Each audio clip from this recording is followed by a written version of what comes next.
जिस कुडनी विधानसभा सीट पर उपचुनाव हो रहा है उस पर थोड़ी चर्चा कर लेते हैं। कुडनी विधानसभा सीट का इतिहास कैसा रहा है 2005 में आपको लेकर चलते हैं। 2005 में यहां राजद के प्रत्याशी अवधेश प्रसाद गुप्ता की जीत हुई थी। वहीं जेडीयू की प्रत्याशी अश्वमेधा देवी दूसरे नंबर पर थी और 4,445 वोटों से बुरी तरीके से हार गई थी। अब तीसरे नंबर पर जो है वो कांग्रेस के प्रत्याशी थे चंद्रबल्ली ठाकुर, तीसरे नंबर पर थे।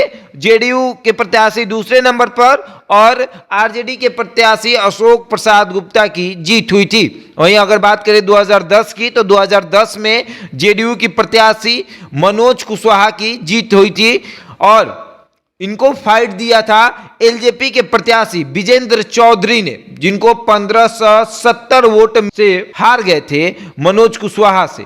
मनोज कुशवाहा ने इनको टक्कर दिया था और 1570 वोटों से उनकी जीत हुई थी। वहीं बात करें 2015 में तो 2015 में केदार प्रसाद गुप्ता जो हैं वो बीजेपी के प्रत्याशी थे और बहुत ज्यादा वोट मार्जिन से जीत हासिल की थी। जेडीयू के प्रत्याशी को हराया था, बहुत बुरी तरीके से जेडीयू की प्रत्याशी की हार हुई थी। उस समय गठबंधन बना था। नीतीश कुमार भाजपा से अलग होकर लालू यादव के साथ आए थे और गठबंधन बना। उस गठबंधन में नीतीश कुमार वहां से चुनाव लड़े और 11,570 वोटों से हार गए थे। केदार प्रसाद गुप्ता ने मनोज कुशवाहा को हराया था। वहीं अगर बात करें 2020 में तो 2020 में महागठबंधन का स्वरूप बदला। नीतीश कुमार एनडीए में चले गए और एनडीए के तरफ से केदार प्रसाद गुप्ता जो है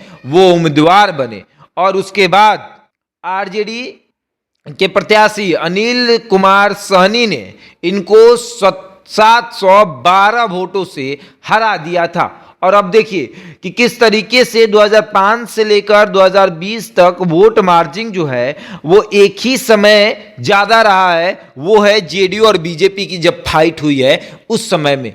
केदार प्रसाद गुप्ता मनोज कुशवाहा को 11,570 वोटों से हराए थे और अब इस बार ये देखा जा रहा है कि वोट मार्जिन जो है वो भी बढ़ेगा, क्योंकि फिर जेडीयू और भाजपा जब मैदान में उतरेगी तो क्या होगा।